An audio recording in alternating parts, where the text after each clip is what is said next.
Happy Thursday bayang karista.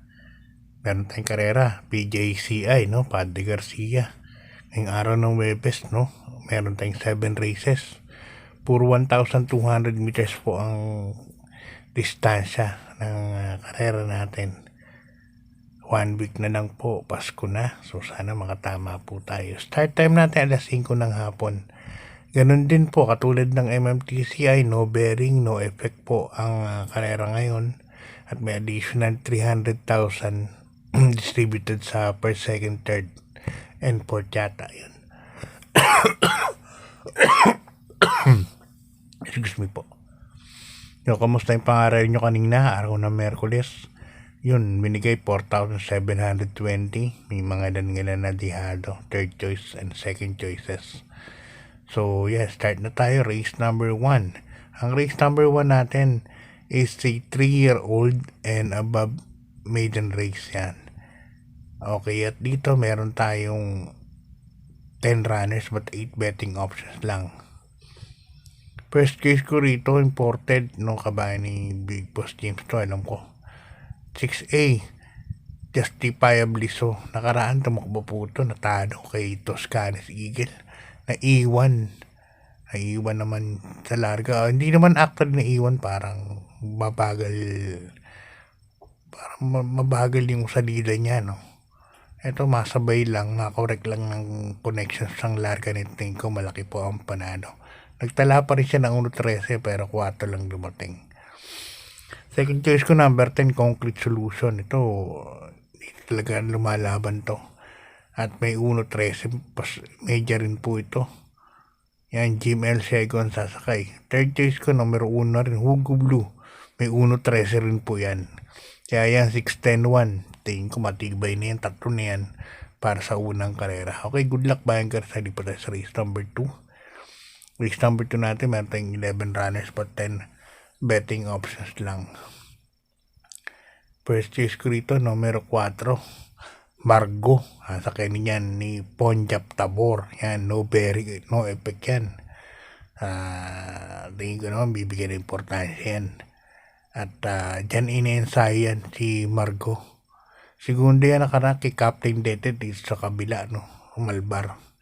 Ang ganda rin po ng tinakbo. So para sa akin, medyo lamang po yan.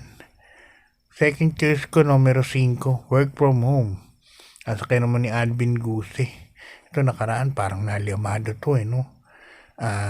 Medyo naiwan lang talaga. Pero siya ang protection ko para kay Margo, para sa race number 2. Okay, good luck bayang ka na sa lipat tayo sa race number 3.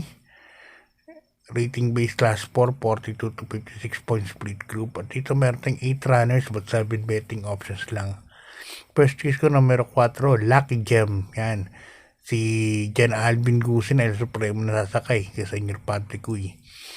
Lucky Gem, nakita nyo naman lumaban niyan kay Lucency. Paglarga pa lang, 4 na katawan yata kagad ang una nito, no? Kaya bagay kay Jan Alvin Gusin ito. Second choice ko, ito nung numero 5, Justice Prevail, sasakay ni Champion Jockey, Apoy Asuncion. Yan, PGC Champion Jockey. Ang pag-aari naman Indian Region of Sibilia. Kaya lagyan ko ng second choice. Kasi nandiyan si Gemma Bell, no? Baka magkaroon ng agarang pacing kagad. Lucky Gemma Bell. Alam naman si Gemma Bell, mabilis din po pumacing yan. Okay, good luck bayang ka sa lipat sa race number 4. Rating base class 4, 42 to 56 points split group. At dito meron tayong 8 runners but 7 betting options lang. First choice ko rito, excuse me, pares numero 3, kabayan ni Vice Governor Sandy Javier. Keynote speaker ng BG, pares po may panalo yan. And dalawa na yan. Keynote speaker, laging segundo na. At BG, maganda rin tinakbo nakaraan, alam ko. Kaya yan ang first case ko. Second case ko ito, numero 5, True Blue. Ito kasi ang ding kong bandera po rito. Si number 5, True Blue, no? Nasakay ni Jackie Labo de El Camanero Jr. Kaya dito sa race number 4, 3 and 3A, saka 5, no? Protection ko kasi bandera. Okay, good luck pa hanggang sa lipat tayo sa race number 5. Isang rating base class 4, 42 to 56 points split group. At dito meron tayong 10 runners but 9 betting options lang. First choice ko rito, numero G's imported Red Queen nasa kay ni Jackie Pabs Caballero. Nagbarir sa Malbar, medyo mainam, 1.13. Kilala naman na si Red Queen. Napakainam ng mga tinalo din pong imported yan. Para sa akin, ito ang host to beat dito. Second choice ko yung numero 1, Blackjack. Sa akin naman ni Patty Ardelem, maganda yung numero. Nasa Balya. Just in case, baka siya na rin ang mauna rito. Wala akong nakikitang ganong kabilis. Kundi si morning after lang, kaso nasa labas. Kahit naman siguro mauna si morning after, kaya niyang kapitan kagad. Kaya dito 10-1 po ako, Red Queen and Blackjack. Good luck pa yung karita, lipat tayo sa penultimate race. Race number 6. Isang rating base class 5, 17 to 41 points split group. And dito meron tayong 7 runners.